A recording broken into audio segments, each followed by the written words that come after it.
মানবদেহে কতটি সিস্টেম আছে এবং কি কি সেগুলো আজকে আলোচনা করা হলো।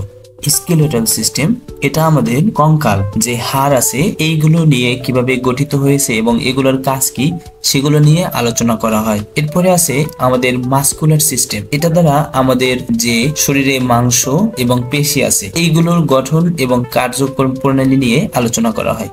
এরপরে আছে সার্কুলেটরি সিস্টেম, এটা দ্বারা আমাদের রক্ত সঞ্চালন কিভাবে হয় এবং কোন কোন তন্ত্রের মাধ্যমে হয় সেগুলো নিয়ে আলোচনা করা হয়েছে। ডাইজেস্টিভ সিস্টেম, এটা আমাদের পরিপাক তন্ত্র, খাবার আমাদের কিভাবে হজম হয় এবং সেখানে কি কি প্রক্রিয়া এর মাধ্যমে খাবারগুলো হজম হয়, অ্যাসিড কি কি উৎপন্ন হয় এবং এটার কি ভূমিকা আছে এগুলো নিয়ে আলোচনা করা হয়।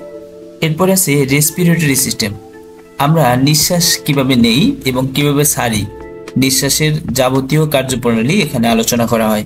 নার্ভাস সিস্টেম, এখানে আমাদের মস্তিষ্ক এবং মেরুদণ্ড এছাড়াও অন্যান্য আরো যে আমাদের নার্ভগুলো আছে যার মাধ্যমে আমরা শরীরে কোথাও আঘাত পেলে সহজেই অনুভব করতে পারি, সেই বিষয়গুলো নিয়ে আলোচনা করা হয়।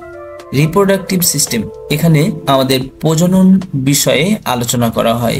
এক্সক্রিটরি সিস্টেম, এটা আমাদের কিডনি এবং মূত্রনালী এই বিষয়গুলো নিয়ে আলোচনা করা হয়। কিডনির কার্যকারিতা কি, কিভাবে কিডনি কাজ করে, কিডনি আমাদের রক্তকে কিভাবে ফিল্টার করে, সে বিষয়গুলো নিয়ে এখানে আলোচনা করা হয়।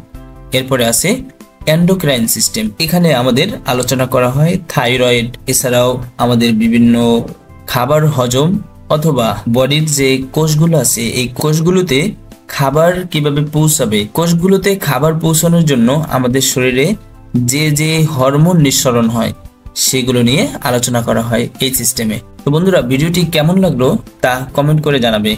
আর এখানের কোনো একটা সিস্টেম সম্পর্কে যদি তোমাদের জানার আগ্রহ থাকে তাহলে অবশ্যই কমেন্ট করে বলবে, আমি পরবর্তী ভিডিওতে সেই বিষয়টা নিয়েই আলোচনা করব। আজকের জন্য এখানেই বিদায় নিচ্ছি।